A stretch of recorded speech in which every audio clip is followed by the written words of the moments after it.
ఇక్కడ ఒక చిన్న వెసులుబాటు ఒక జరిగింది. ఎల్ఆర్ఎస్లో ఒక వెసులుబాటు అంట. ఎల్ఆర్ఎస్ గురించి ఇచ్చాడు ఇక్కడ. ఎల్ఆర్ఎస్ 14% ఓపెన్ స్పేస్ ఛార్జీలు చెల్లించకుండా రెగ్యులరైజేషన్. ఈ ఛార్జీలను బిల్డింగ్ పర్మిషన్ టైంలో కట్టుకునే ఆప్షన్ ఓకే. కాకపోతే అప్పటి మార్కెట్ వాల్యూ ప్రకారం ఛార్జీలు చెల్లించాలనేది కండిషన్. అప్లికేషన్లో తప్పులుంటే పోర్టల్లో గ్రీవెన్స్ రైజ్ చేసుకునే అవకాశం. పాత ఓనర్ పేరుతో ఎల్ఆర్ఎస్ ప్రొసీడింగ్ ఇచ్చిన ఇబ్బంది లేదంటూ ఆఫీసర్లు. ఇదేదో చూద్దాం ఒకసారి. ఇక్కడ ఎల్ఆర్ఎస్ గురించి ఇచ్చాడు, కొంచెం డీటెయిల్గా చూద్దాం. దీన్ని తీసుకో. 14% ఓపెన్ స్పేస్ ఛార్జీలు చెల్లించకున్న regularization. Land regulation scheme LRS ఛార్జీల చెల్లింపుతో దరఖాస్తుదారులకు రాష్ట్ర ప్రభుత్వం భారీ వెసులుబాటు కల్పించింది.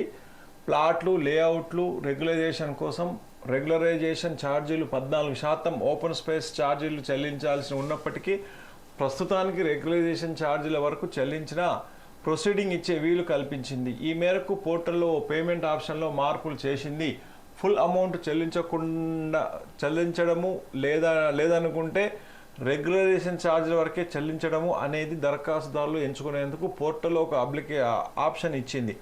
సర్కార్ కల్పించిన ఈ వెసులుబాటు ఇప్పటికిప్పుడు కొంతమేర ఎల్ఆర్ఎస్ దరఖాస్తుదారులకు ఊరట ఇవ్వనుంది. అయితే ఇక్కడ ఎల్ఆర్ఎస్కు సంబంధించిన విషయం ఏమైందంటే, ఎల్ఆర్ఎస్ అనేది ఎప్పుడో 1000 రూపాయలు కట్టి ఎల్ఆర్ఎస్ అప్లికేషన్ పెట్టుకున్నారు కదా, వాళ్ళు ఇప్పుడు మొన్న వచ్చిన గవర్నమెంట్ ఎల్ఆర్ఎస్ గురించి ఫుల్గా డీటెయిల్స్ ఇవ్వమని చెప్పేసి కట్టుకోమని చెప్పేసి చెప్తున్నారు. ఇక్కడ ఏమైపోయింది అంటే, ఎల్ఆర్ఎస్ చేసుకోవడానికి ఇప్పుడు మనకు కొంత గడువు ఇచ్చింది. అయితే దాంట్లో ఒక ఆప్షన్స్ పెట్టింది అనమాట. ఏం ఆప్షన్స్ అని అంటే, ఇప్పుడు ఓపెన్ స్పేస్కు 14% కట్టాలని చెప్పేసి రూల్ ఉంది. అయితే ఇప్పుడే కట్టాల్సిన అవసరం లేదు, ఓన్లీ రెగ్యులరైజేషన్ స్కీమ్ కట్టండి. ఆ 14% ఏదైతుందో ఆ 14%ను మీరు ఇంటి కన్స్ట్రక్షన్ చేసుకున్నప్పుడు, అంటే ఇంటికి పర్మిషన్ తీసుకున్నప్పుడు కట్టొచ్చు అనేది ఒకటి వాళ్ళు చెప్తున్నారు అన్నమాట. రెగ్యులరైజేషన్ అనేది 14% ఎప్పుడైతే మీరు పర్మిషన్కి వెళ్తారో ఆ పర్మిషన్కి వెళ్ళినప్పుడు కట్టమని చెప్పేసి చెప్తున్నటువంటి విషయం అన్నమాట. అంటే ఇంతకుముందు ఏంటంటే ఒక ఆప్షన్ అనేది లేకుండా ఇప్పుడు ఎల్ఆర్ఎస్ కట్టే వాళ్ళకు పోర్టల్ లోపల ఒక ఆప్షన్ ఇచ్చిరట. ఇప్పుడైనా కట్టుకోవచ్చు, లేదా తర్వాతైనా కట్టుకోవచ్చు నీ దగ్గర. ఎందుకంటే ఎల్ఆర్ఎస్ కట్టాలంటే డబ్బులు చాలా అవుతాయి కాబట్టి, ఇప్పుడు ఎగ్జాంపుల్ 100 గజాల ప్లాట్ తీసుకున్నట్టయితే ఆ ఏరియా రేటు 10,000 రూపాయలు ఉందనుకోండి. 10,000 రూపాయలు 100 గజాలు అని అంటే 10 లక్షల రూపాయలు అవుతుంది. 10 లక్షల రూపాయలకు ఎల్ఆర్ఎస్ విషయం వచ్చేసి 14% కట్టమని అన్నాడు. అంటే 1,40,000 రూపాయలు కట్టాల్సి వస్తుంది. ఈ విషయం మీద ఇప్పుడు ఇంతకుముందు ఏం చేసేవాళ్ళంటే పర్మిషన్తో పాటుగా తీసుకునేవాళ్ళు. ఇప్పుడు ఏం చెప్తున్నారంటే, ఎల్ఆర్ఎస్ ఖజానాలో డబ్బులు లేవు కాబట్టి దీనికి ముందుకు తీసుకొని వచ్చిండ్రు, కానీ రెగ్యులరైజేషన్ మొత్తం ఒకటి కట్టుకోండి, 14% మిగతా ఎప్పుడైతే ఉందో అప్పుడు ఏమంటున్నారు పర్మిషన్ తీసుకున్నప్పుడు కట్టుకోండి అని చెప్తున్నారు అనమాట. అయితే ప్రొహిబిటెడ్ జాబితాలోని ప్లాట్లు ప్రభుత్వము, శిఖం, వక్స్, దేవాదాయ ఇతర నిషేధిత జాబితాల్లోని భూములకు 200 మీటర్లలో దూరం ఎలాంటి వివాదాలు లేని ప్లాట్లకు ఎల్ఆర్ఎస్ పోర్టల్ ఇప్పటికే ఇంటిమేషన్ లెటర్లు జనరేట్ అయ్యాయి. వీటితో రెగ్యులరైజేషన్ ఛార్జీలు 19%. ఇక్కడ 200 మీటర్లు అంటే దాదాపు 1/2 కిలోమీటర్ అవుతుంది. 1/2 కిలోమీటర్ చాలా ఇక్కడ అంతా గందరగోళం సృష్టించారు. వీటితో రెగ్యులరైజేషన్ ఛార్జీలు 14% ఓపెన్ స్పేస్ ఛార్జీలు కలిపి మొత్తం ఫీజును పేర్కొనడంతో పాటు 25% రాయితీ అప్లికేషన్ ఫీజుగా ఇప్పటికే చెల్లించిన 1000ని మైనస్ చేసి చెల్లించాల్సిన బ్యాలెన్స్ అమౌంట్ పేర్కొన్నారు. ఇందులోనూ కేవలం రెగ్యులరైజేషన్ ఛార్జీలు చెల్లించినా సరిపోతుంది. అయితే మిగతా 14% ఓపెన్ స్పేస్ ఛార్జీలు ఇప్పుడు చెల్లించకపోయినా బిల్డింగ్ నిర్మాణ సమయంలో మాత్రం తప్పనిసరిగా చెల్లించాల్సి ఉంటుందని అధికారులు చెప్తున్నారు. ఇప్పుడైతే 2020కి ముందుగా మార్కెట్ వాల్యూ ప్రకారమే ప్రభుత్వం ఓపెన్ స్పేస్ ఛార్జీలు విధించిందని, కానీ భవిష్యత్తులో బిల్డింగ్ నిర్మాణ సమయంలో అమలయ్యే మార్కెట్ వాల్యూ ప్రకారం ఛార్జీలు చెల్లించాల్సి ఉంటుందని వెల్లడించారు. ప్రస్తుత ఛార్జీలతో పోలిస్తే భవిష్యత్తులో ఈ మొత్తం చాలా పెరిగే అవకాశం ఉందని చెప్తున్నారు. అప్లికేషన్లో తప్పులుంటే అంటే ఇప్పుడు ఇక్కడ ఎట్లా చెప్తున్నారు అంటే, ఇప్పుడు ఒక 2020 అంటే 4 సంవత్సరాలు 5 సంవత్సరాల క్రితము ఒక ల్యాండ్ వాల్యూ 5,000 ఉందనుకోండి. ఆ 5,000 రూపాయలకు అప్పుడు 1,000 రూపాయలు కట్టినప్పుడు ఆ 5,000 రూపాయలకు సంబంధించినటువంటి మార్కెట్ వాల్యూ ప్రకారంగా 14% కట్టించుకున్నారు. కానీ ఇప్పుడు ఏం చేస్తున్నారు, ఇక్కడ ఇచ్చినటువంటి విషయం ఏం చేస్తున్నారు అంటే, ఎప్పుడైతే మీ పర్మిషన్కి వెళ్తారో పర్మిషన్కి వెళ్ళినప్పుడు మార్కెట్ వాల్యూ ఆ రోజు ఏదైతే ఉంటుందో, అంటే ఎగ్జాంపుల్గా ఇక్కడ మన ఏరియా తీసుకున్నట్టయితే ఒకప్పుడు 2020లో 5,200 అట్లుండే, ఇప్పుడు 10,000 అయ్యింది. అంటే ఈ రోజు నువ్వు పర్మిషన్కి వెళ్ళినప్పుడు 10,000 రూపాయల చొప్పున మనము 14% కట్టాలి. అంటే 50%, అంటే 100% హైక్ అవుతుంది అన్నమాట ఇక్కడ.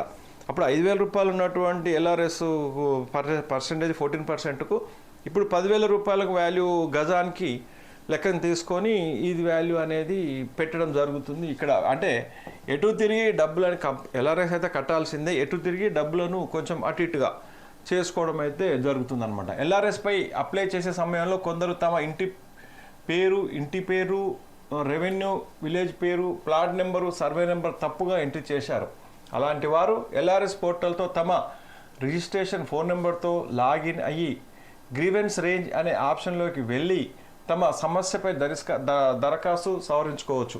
ఆయా మున్సిపాలిటీలు, అర్బన్ డెవలప్మెంట్ అథారిటీలు పరిధిలోని L1 ఆఫీసర్లు ఈ దరఖాస్తును ప్రూఫ్ ఆఫ్ లోడ్ చేసి డాక్యుమెంట్ను పరిశీలించి చేస్తారు. కొందరు అప్లై చేసిన సమయంలో తమ డాక్యుమెంట్లను అప్డేట్ చేయలేదు. ఇలాంటి వారికి ఫ్యూజు ఇంటిమేషన్ లెటర్ రాలేదు. వారు కూడా తమ డాక్యుమెంట్ను లింకు డాక్యుమెంట్లు ఇప్పుడు అప్లోడ్ చేసుకునే ఆప్షన్ పోర్టల్లో ఉంది. పాత ఓనర్తో ప్రొసీడింగ్ ఇచ్చిన నో ప్రాబ్లం. తమ ప్లాట్లను ఎల్ఆర్ఎస్ చేసుకునేందుకు 2020లో అప్లై చేసిన ఓనర్లలో కొందరు ఆ తర్వాత వాటిని వేరొకరికి అమ్మేశారు. ఎల్ఆర్ఎస్ అప్లికేషన్ మాత్రం పాత ఓనర్ పేరిటే సూచిస్తుంది. ఇలాంటి వారు తమకు ప్లాట్ అమ్మిన వ్యక్తులను సంప్రదించి వారి నెంబర్ ద్వారా ఎల్ఆర్ఎస్ ఫీజు చెల్లించి ప్రాసెసింగ్ చేసుకోవాల్సి ఉంటుంది. ప్రస్తుత ఓనర్ దగ్గర సేల్ డీడ్ ఉంటుంది కాబట్టి ఫైనల్ ప్రొసీడింగ్ కాపీ పాత ఓనర్ పేరిట ఇచ్చినా టెక్నికల్గా ఎలాంటి ఇబ్బంది ఏమి ఉండదని, ఈ విషయంలో ఆందోళన అక్కర్లేదని Satavahana urban development authority SUDA chairman Komatireddy తెలపడం అయితే జరిగింది.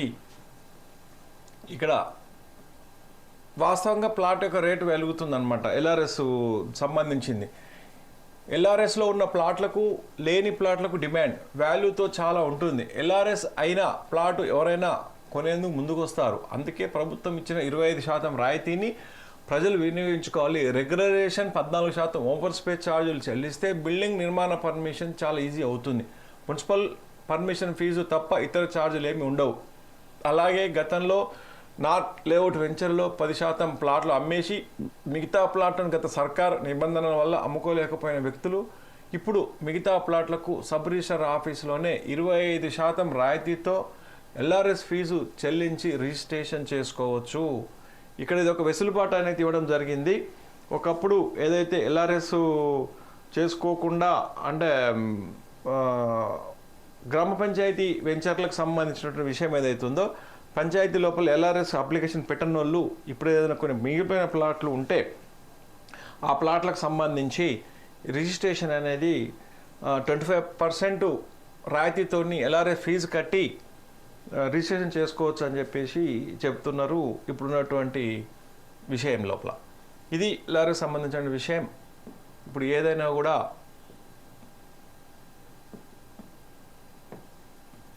ఎల్ఆర్ఎస్ అనేది ఎవరైనా కట్టని వాళ్ళు ఉంటే కట్టుకోవాల్సింది ఇప్పుడున్నటువంటి ఎల్ఆర్ఎస్ సంబంధించినటువంటి విషయం మీద. అయితే ఇది ఈరోజు ఉన్నటువంటి పేపర్లో ఉన్నటువంటి విషయాలు.